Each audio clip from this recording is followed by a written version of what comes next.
Croatia is pushing hard to join the European Union and NATO, but concerns remain about its cooperation with the War Crimes Tribunal in The Hague. My guest today is the country's foreign minister. Why does EU membership mean so much to them, and what would happen if they don't get it? Miomir Žužul, a very warm welcome to the program. Thank you very much. Your party, the HDZ, had a pretty bad reputation in the 90s. Human rights abuses, corruption, all kinds of things. What's changed? Oh, many things changed, but you know, 90s we had a war in Croatia. It was completely different time. It was an extremist party, though, wasn't it? I wouldn't call it extremist party, but I wouldn't argue with you that there were not some extremists in that part, but they are not anymore in the party, and there were some wrongdoings during that time. So who's been expelled from the party then? Oh, there are some very famous names, some names who are very powerful in Croatia in the party. One of the names is probably the best known is Mr. Pašalić. But many of those who are on the other side, on the extremist, or maybe even on the more right side of the party, they either were expelled or they left party themselves. How many were expelled in all? I don't know exactly. It was not a huge number, but many of them, they left because one group of those from the right wing... What are we talking about, 20, 30, 40, I mean 5, 10? Is it a facelift or is it something real? No, it is very real. It is very real. They left, they founded new parties, they participated at the elections, they lost the elections, we won. Actually, what happened with HDZ... You can't give me a number, though, a rough figure. No, I cannot really give you... No, I cannot. There wasn't a huge expulsion, was there? No, but it was huge transformation of the party. We move exactly toward the center, and it's very, I think, correct to say that right now we are very much center to right party. And the results at the elections show that, because all parties who were around centers, they were in a way squeezed. They were losing support. We were getting votes around the center, and we were losing some votes on the right wing of the spectrum. But given how discredited your party was, both in the region and in parts of the rest of the world, wouldn't it have been better just to disband it, start again? I mean, why keep the name and the party intact? But what signal does that send to people around the world? You know, I know that we decided to go a difficult way, but we couldn't and didn't want to ignore the fact that that is also a party that deserves most credits for founding Croatia, for liberating it.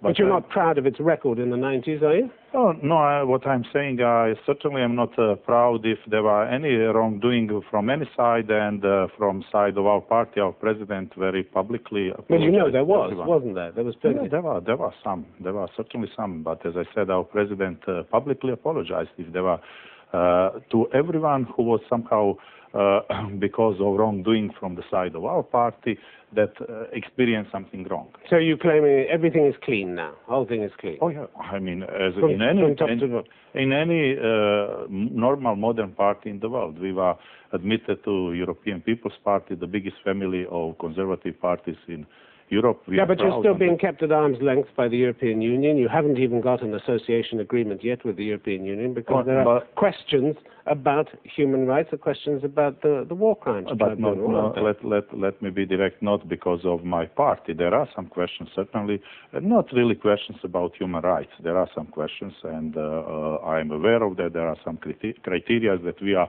fully aware and that we know that we have to fulfill it. But I really do not feel and I do not see that there are big questions, or almost any questions about the party. Are you ashamed of some of the things that your party did in the 90s? No, nothing that I would know, but I'm aware that there are some wrongdoings. Are you ashamed of them? No, there is nothing that I should be ashamed of. I mean, you were associated with the party during that period. Well, I was associated. Nobody would say. Don't you share collective responsibility? I mean, you knew about the human rights abuses, you knew about the ethnic cleansing, you knew about the cronyism and the corruption that was going on. You're not ashamed of any of this? You know, I certainly would be ashamed if anyone attached me with that, but I certainly do not attach myself. But you were still a representative of the party, weren't you? No, I was representative representative of the country and the member of the party. And a member of the party. That's true. But I wouldn't certainly, and I think that almost nobody will try to contribute such a thing as ethnic cleansing to the party. But you were happy to serve in a party that did some pretty nasty things in the 90s. No, this is my point, isn't it? No, I wouldn't say that I was happy to serve in the party. I was serving to my country. But you didn't leave the party. You could have left the party. No, I didn't leave. And again, I would much rather talk about party now. But since you are insisting on to talk about that period, the only what I can say, I am proud with many big achievements that we did. And I am also aware that we did some wrong things. I think that we proved in the last couple of years that we transformed the party. And what it is the most important, our president very publicly said that he apologized to all those who were hurt by any wrongdoing by the side. And you associate yourself with that apology as well? Certainly, I associate myself with the current president of the party. I'm proud that I am his collaborator. I'm proud that we are in the same government, and I believe in that party and that leadership, indeed. All right, well, when you ask ethnic Serbs, for instance, to come back to Croatia from where they were cleansed, can you see why they would be reluctant to trust the HDZ, which after all was the party that expelled them in the first place? But I think that the best answer... How do they trust you? I'll try to answer you. I think that the best answer is in the fact that right now we have in Croatian parliament support of Serbian representatives. You know that in Croatian parliament there are 8 minorities, that's by constitution. All 8 minority representatives are supporting our government. But on the ground, Serb houses are still being burned down, aren't they? Unfortunately, occasionally things like that are happening. It's happening everywhere, but we as a government are trying to do everything in our power really to encourage all those who want to return. We invited them,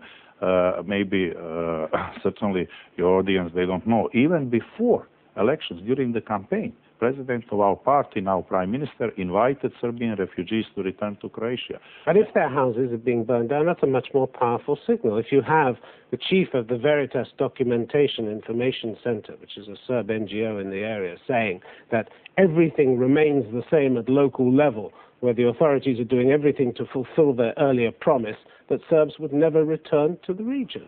Let me give you 2 answers. First, I would be careful by the report of that particular organization because they prove... But you acknowledge that houses have been burned down, Serb houses. I heard about one case, indeed. I heard about that, but... It's not an isolated case. But, oh yes, it is an isolated case. Croatia is generally a very safe country. Those things are not happening, but let's be fair and say that we are in the government only a little bit more than, 40, 50 days. And we are really trying to do our utmost to solve all problems with ethnic groups, and particularly with Serbian refugees. But it's not just one house, is it, that's been burned down? I really do not know numbers. I know for the one house because I read in the newspaper, but that is certainly not any kind of massive happening. Let me give you another example. We really did many things. We invited international community. We are working with OSCE to go into any area of Croatia that they consider to be the most difficult, that we see how is situation there, that we prepare, that we... But hatreds are still there, aren't there? The hatreds are still very real. You can't get away from that, particularly in remote rural areas. I know, you know, everybody knows that reconciliation is a process that doesn't happen overnight. But what I'm trying to say, and what anyone who wants to have objective look will know, that this government is really doing its utmost to change that, to help to that. What are you doing to change those attitudes? First of all, we are organizing all conditions for Serbs and all others who want to return. The situation is... You're just telling them they can return? No. Is that organizing conditions? No. What does that actually mean, organizing conditions? We signed agreement with the Serbian minority in Croatia, and in that agreement there is a precise scenario what are we to do as a government to help to that, and we will do it. We will stick to that. But let's have in mind that we are in a government only for 2 months, less than 2 months, but we are really doing that. We believe that it is not only because that is criteria or condition for Croatia to be accepted or admitted by somebody. Because the big condition is your cooperation with the War Crimes Tribunal in The Hague. Indeed. And Ante Gotovina, the Croatian general who was indicted by the War Crimes Tribunal, has still not been handed over to us. Yes, Why not? Because I believe that because nobody knows where is he. You're telling me that you don't know where he is? I certainly do not know. I'm telling you. You're not talking to the War Crimes Tribunal because they say he's in Croatia. No, I spoke with them. We spoke with them. We established working relations with the tribunal. Madame Del Ponte recently was also saying that we have a good cooperation. But well, her spokesman told us a couple of hours before we came into the studio to record this interview, said, we firmly believe Gotovina is in Croatia. We had firm information that he was in Croatia up to the end of last year, and we still believe he is there. The new government must show real commitment. We encourage their public approach. They're saying the right things. Now they must act as well. What she's basically saying is they don't believe you. I wouldn't interpret it that way. We said and we repeat. Well, they're saying that he's in Croatia, and you're saying he is. They said that they believe that it firmly believe. They firmly believe that he was in Croatia up until the end of last year. I still think he's there. But we have cooperation with them. They are in position to tell us exactly what they think. We are prepared to exchange information. We are prepared to discuss. And we certainly know exactly what are our obligations as the government for us. What does that mean? You're searching for him? What it means is that we know exactly what is our obligation. What does that mean? It means that we will apply all rules of law in any case that demands that. That's an evasive answer, Foreign Minister, because I'm asking you whether you are looking for him, and if you find him, whether you will arrest him.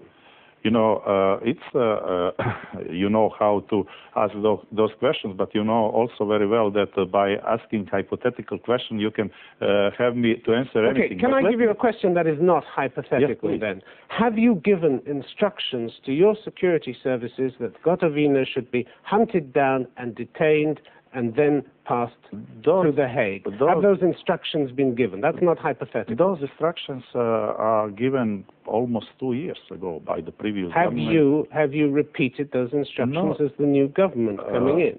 You know, I don't think that there is a need for repetition since there is that already existing. So you're saying you have not given those instructions? No, I'm saying that I really do not know that. I'm dealing with foreign relations. You're dealing with the most important issue and potentially the most important block to your joining the EU, and you don't know whether instructions have been given in this case? No, let me tell you something. I very well understand that is the most important issue, that the most important challenge that our government is facing in our way to Europe.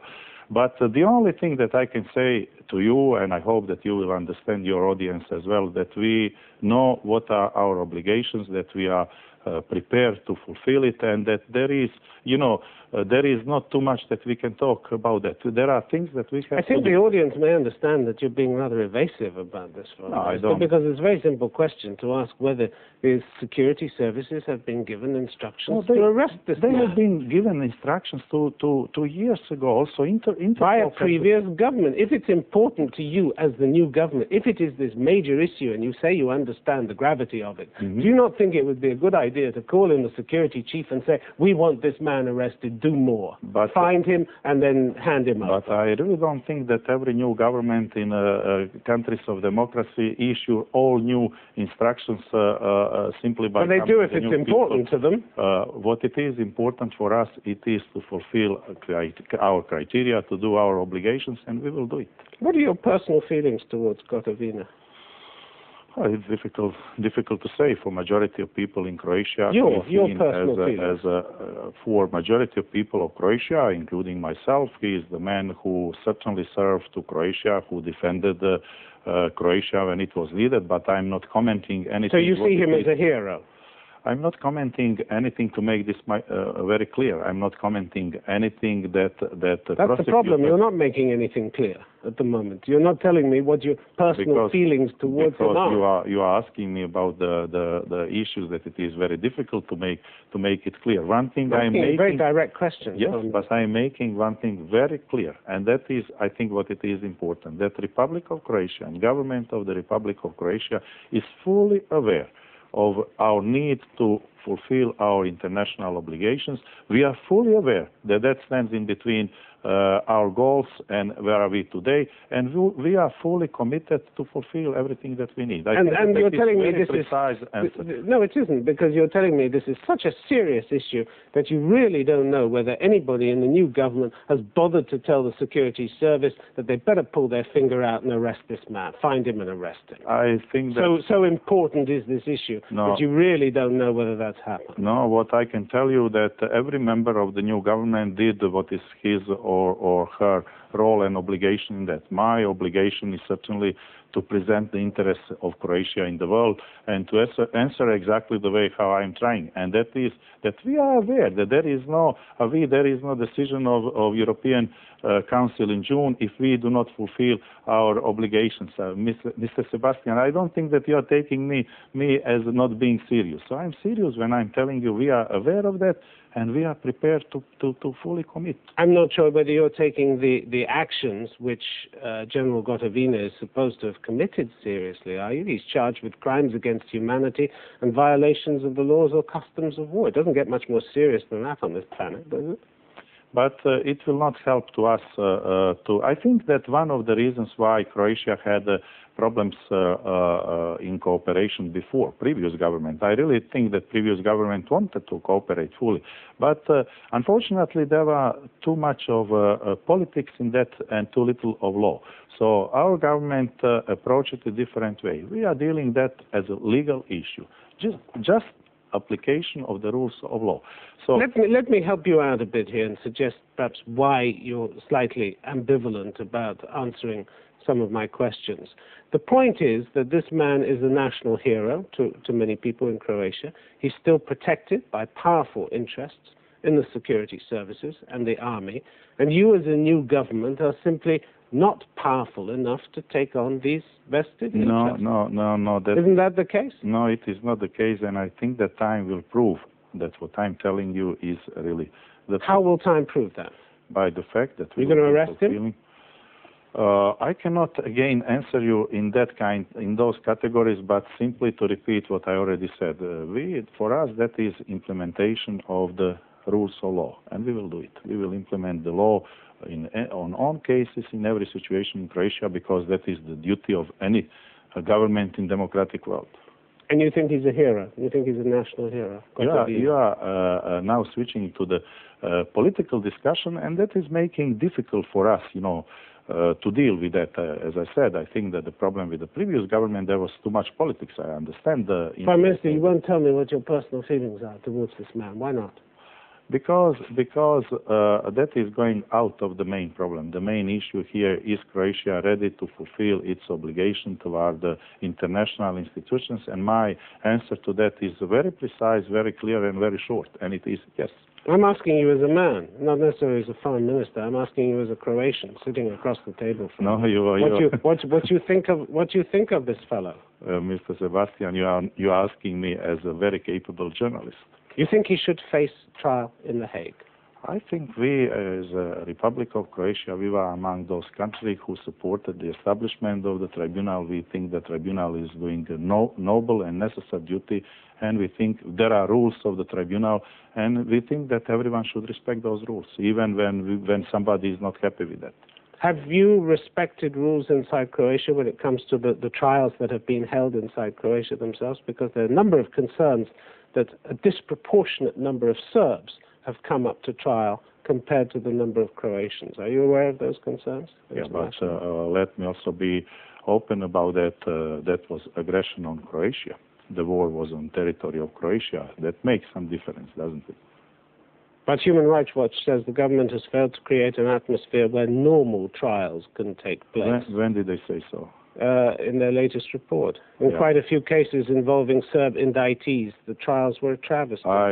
For me, it's really impossible to comment things which were happening before, or sometimes I think that I answered pretty clearly on that. They told us this yesterday. Really? Yeah. That is something new. On February the 5th, as you know, the Supreme Court had to step in and quash the verdict on Svetozar Karan, a Serb, because the judgment was so politicized. Yeah, but you didn't say, nobody said when was that judgment. But let me be clear. I said... It was in July last year. Yeah. I'm not. We are aware that reform of judicial system is also one necessity that Croatia has to do, and I know that that is not an easy thing, but we will do it. We know that we have some difficulties. We rather call it challenges because we are prepared to do it. What difference would EU membership make to you? The difference, like for most other countries, it will give chance to citizens of Croatia to have a better life, to have a better future, to have a security that, for example, my generation in one moment lost. So we are hoping that our children will not have that, Why do you need the EU to have a future? Can't you manage on your own? Certainly that we can, but it will be much better future for us inside the EU. But you're warning in very stark terms that if you don't get this, you say it would be very dangerous, not just for Croatia, but for the entire region. We can now play it with interpretation of the word dangerous. I certainly think that unless entire Southeast Europe is integrated in European Union, I really do not believe that that great project, and I fully believe in that great project of United Europe, is completed. So I believe because they can't manage on their own. Because warfare would break out again? What? What are you saying? No, I don't believe that. But I believe that if we went into that project of United Europe, and I believe that that's really indeed millennium project, that finally all European countries, all European nations can live as a one family, let me use a rather emotional expression of nations. But I do not believe that that project is completed as long as there is a black, white or grey hole in the middle of Europe, and that hole is former Yugoslavia or Southeast Europe or Western Balkan. But you're concerned about developments in Serbia, aren't you? You're concerned about the political development, the successes of the ultra-nationalists in the parliamentary elections last month? Yes, I am concerned. Why? Why are you concerned? Because, anyone would and should be concerned if there is any political party that is giving speeches about the territory that is territory, in this case, of my own country or other, or Bosnia and Herzegovina. They are using language which is very similar to the language from the beginning of 90s, but I do not So you're telling me the situation is unstable and peace is very fragile? No. If you're worried about a few statements from some ultra-nationalist parties in Serbia, it must be pretty fragile. No, the peace is not fragile. I just wanted to conclude my sentence by saying this is not beginning of 90s, and I do not believe that peace in the region is dangerous at all. But I am concerned that the development of democracy in Serbia is not going that way. But I hope that despite of those radicals, that those forces in Serbia who are looking toward the future, toward the European Union, probably also NATO one day, that they will be able to form the coalition and to have a government. And we, from the side of Croatia, the fact that we are really not concerned that it can break any kind of serious conflict. Let me give you one fact. We just decided to prolong non-visa regime with the Serbian citizen until June of this month, or this year. So I think that is showing that we, as a government, that we have very much open-mind policy, that we are not afraid in that regard, but we are simply concerned because there are some radical states. But you're on notice by the European Union until this General Gotovina is handed over. You're on notice, aren't you? That is, we are on notice of European Union as long as we do not fulfill all so-called Copenhagen criteria, and we are very much aware of that. Miomir Žužul, very good to have you on the program. Thank you very much. Thank you very much. Thank you.